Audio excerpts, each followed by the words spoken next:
ተቡክ ድረስ ሄጄ ነው ሆስፒታል እንደዚህ በመስተዋት ስር ሆኖ ማየት ራሱ ፊቷ ምኗ ተቃጥሎ ማለት ነው። ያ ቤተሰብ ነው የላካት።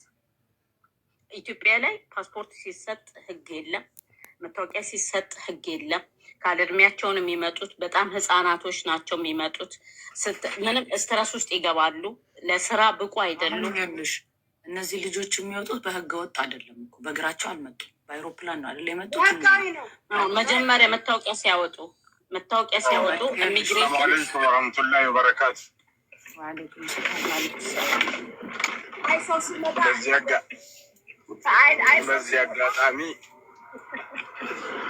በዚህ አጋጣሚ አንድ ነገር ልንገራችሁ። ህጋዊ ሆነው ይምጡ እንጂ በህገ ወጥ መንገድ ነው የሚመጡት እነዚህ ሰዎች። በህገ ወጥ እዛ ፕሮሰስ የሚያልቅላቸው በህገ ወጥ መንገድ ነው። በህገ ወጥ መንገድ ማለት እንዴት ነው? ማንኛውንም ፕሮሰስ እሷ ተሰልፋ ፓስፖርቷን ትቀበልና ፓስፖርቷን ፎቶዋን የቁም ፎቶ፣ የጉርድ ፎቶ፣ የምናምን ፎቶ ይባልና ለደላላ ሰታ ወደምትሄድበት ትሄዳለች። የክፍለ ሀገር ልጅ ከሆነች ክፍለ ሀገር ትሄዳለች፣ ወይ ደግሞ አዲስ አበባ ላይ ስራ ፈልጋ ትቀጠራለች ምናምን ነገር ምናምን እና ነይና ሲኦሲ የሚባል ነገር አለ መሰለኝ። ነይና ሲኦሲ ስጪ ትባልና ትጠራለች። እሷ ያንን ተጠርታ ስትመጣ ያንን ፕሮሰስ ለማድረግ ለደላላው መጀመሪያ 20,000 ብር በእጁ ትሰጠዋለች። እዚህ ጋር አላህ ያሳያችሁ። እቺ ልጅ ስለ ሰራተኛና ማህበራዊ ጉዳይ ስለምን ምንም የምታውቀው ነገር የላት። ይህንን ነገር ታረግና አልቆልሻል ነይ ትባላለች። ደግሞ አሁን ልጅቷ በቃ ምንድን ነው እዚህ ጋር ሴቭ አድርጋ ያለችው ነገር ምንድን ነው? በቃ ስለመሄድ ነው። ይሄ ነገር ካለቀላት በዚህ ጉዳይ እንደምትሄድ እንጂ የምታውቀው እዛ ቦታ ምን ይጠብቀኛል፣ ምን ያጋጥመኛል ምናምን ምንም የለም። የሚገርማችሁ ነገር ነገ ማታ የሚሳፈሩ ከሆነ ከዛሬ ዙሁር ጀምሮ ኤርፖርት አጥር ስር ነው የሚሰበስቧቸው። ሰደርያ አልብሰው ምንም ሳይበሉ ሳይቀር የለውም እንዴ ኤጀንሲው ማሰልጠኛ ትሬኒንግ መስጫ ማሰልጠኛውን ውጭ ነው የሚማሩት። ይሄንን ትሬኒንጉ ምንድን ነው? ትሬኒንግ ቦታውንም እኔ እጅ አይቻለሁ እና በየመንደሩ ፍቃድ ያወጡና ፎቅ ይከራያሉ። እዛ ውስጥ ያለው ምንድን ነው? ሙክኒሳ አለ፣ ቀሳላ አለ፣ ልብስ ማጠቢያ ማሽን፣ አንድ ካውያዎች አሉ፣ አንዳንድ ነገሮች አሉ። ለአንድ ወር ትባላለች። ሂዶ መመላለስ ነው በቃ። ተሰልፈው ዛህማ ፈጥረው ምናምን ነገር ምናምን እንጂ ያንን ትኩረት ሰጥቶ ከዛ በኋላ በወር ወረቀት ይሰጣታል። ያንን ወረቀት ይዛ ነው የምትሄደው። ኤጀንሲ ምንድን ነው? ገብቶ ቪዛ አስመትቶ መውጣት ነው በቃ አለቀ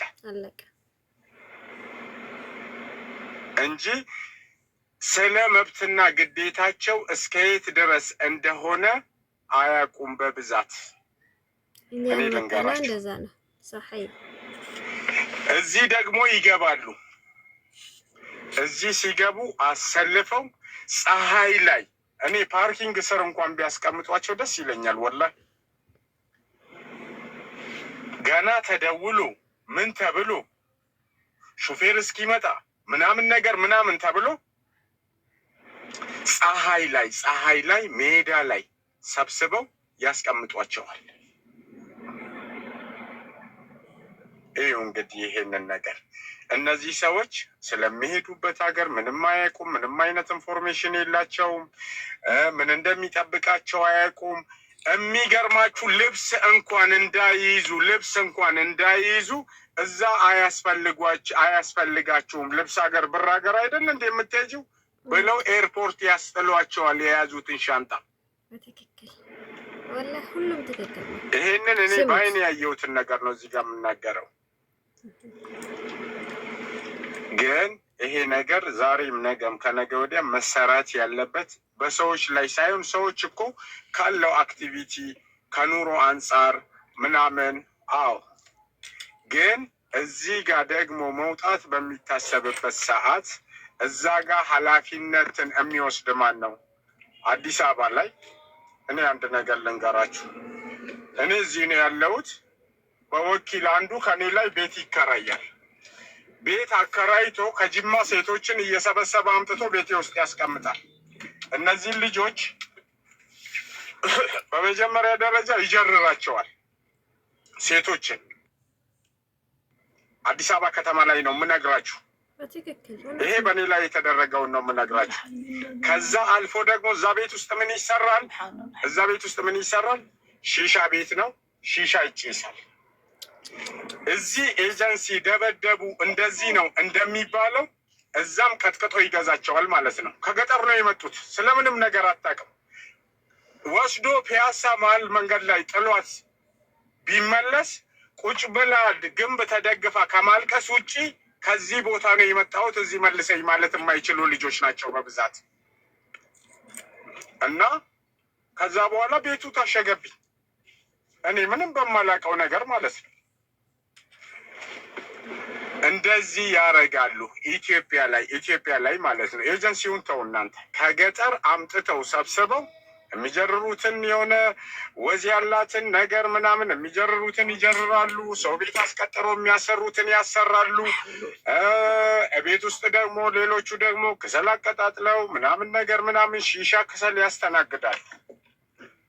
ይሄ ስላለ ይሄ ዋና በመጀመሪያ ደረጃ የሚመጡ ሰዎች የትም እንደሚሄዱ ስለማያውቁ እዛው ኤጀንሲ ላይ ጥናት ቢደረግ አፍደል የተሻለ ነው። አሁን ኤጀንሲ ልጅቷ የምታውቀው ያመጣትን ደላላ ከገጠር ያመጣትን ደላላ እንጂ ኤጀንሲዋ የት እንደሆነ ምን እንደሆነ ቦታው ምን እንደሆነ ምንም የምታውቀው ነገር የላትም።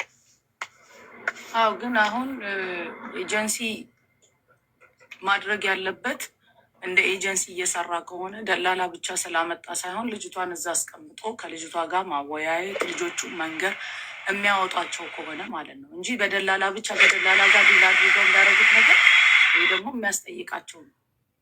ይሄ ቀላል ነገር አይደለም። በአንድ ልጅ ህይወት መቀለድ ማለት አይዶን ነው። እኔ እንዴት ነገሩን አይተውት እየተሰራ እንደሆነ አላውቅም፣ ግን በጣም ብዙ ስራ የሚጠይቅ ስራ ነው የሚሰራው ስራ። በተለይ ሳዑዲ ላይ ስላለው ነገር ሳዑዲን ጉዳዩን ከሚያውቁ ሰዎች ጋር ነው ኤጀንሲ መስራት ያለበት፣ ከሌላ ዜጋ ጋር ሳይሆን።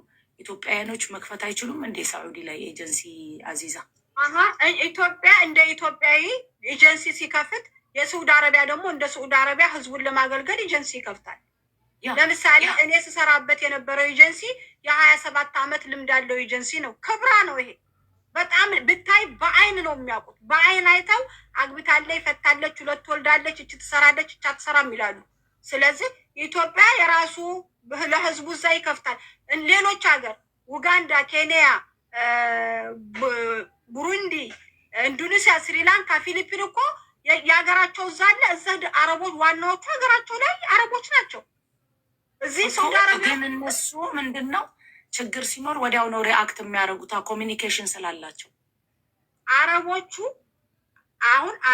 የአረቦቹ ኤጀንሲ እኔ መዳም ከሆንኩኝ ያመጣ ሰራተኛ አንድ ችግር አለ ብለው ካሉ መልስ ቶሎ ይሰጣሉ። ከስተመር እንዳይቆምልሽ። የኢትዮጵያኖቹ የለም ማሬ። ኢትዮጵያ ኤጀንሲ ከፍቶ የከፈተው ሰውዬ ኦፊሱን በደንብ አድርጎ አይመራም። ስልክ እንዲቀበሉ 24 ሰዓት ግዴታ ነው። ስልክ ማንሳት አለባቸው። እንድ ችግር አለብኝ ብለው ሲሉ ኢሜል መላክ አለባቸው። አሁን እኛ ጋር ችግሩ ፍቃድ የተሰጣቸው ሰዎችና ስራውን አልተገናኝቶ ነው። አያውቁትም፣ የሚሰሩትን ስራ አያውቁትም። ብቻ አይደለም እሱ ብቻ አይደለም። ይኸውልሽ አዙ ብዙ ሰዎች እየመጡ ያሉት አንዴ ልንገርሽና እኔ በብዙ የገጠመኝ አለ። ያው የኔን ጉዳይ አዚዛም ሁሉም ሰው ያውቃል። ኤጀንሲዎች እኔን የጠመዱበት አብዛኛው የእኛ ዜጋ አንቺ በህጋዊ ኑ ብለሽ ህጋዊ ነገር ስትነግሪያቸው የአባይ ቤሉ ልጅ በአባይ ቤሉ ደላላ ነው የሄደች፣ የኬሌ ልጅ በኬሌ ደላላ ነው የሄደችው፣ በኬሌ አማች ነው የሄደችው፣ በኬሌ አማች ነው እያሉ ለደላላ ልጃቸውን የሚሰጡ ቅድሚያ መሆን ያለበት እንደኔ ቤተሰብ የኔ ሚስት በባሌ መንገድ፣ በሚስቴ መንገድ፣ በኬሌ መንገድ እያሉ ለደላላ ይሰጣጣሉ። ያ ደላላ ወስዶ ለማን ፓስፖርት ሰጠ? ለኤጀንሲ።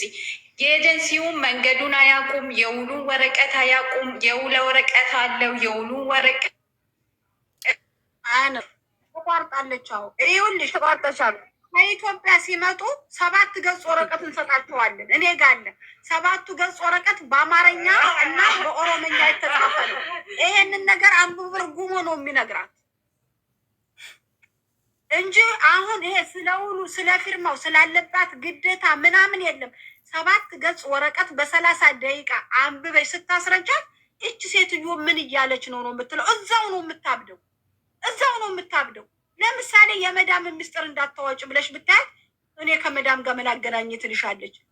መዳም ጋር ያገናኛታል ከመዳም ጋር እንጂ ከማን ጋር ትገናኛለች? የምትሰራው ቤት ውስጥ ስለሆነ ቤት ውስጥ ነው ብዙ ነገር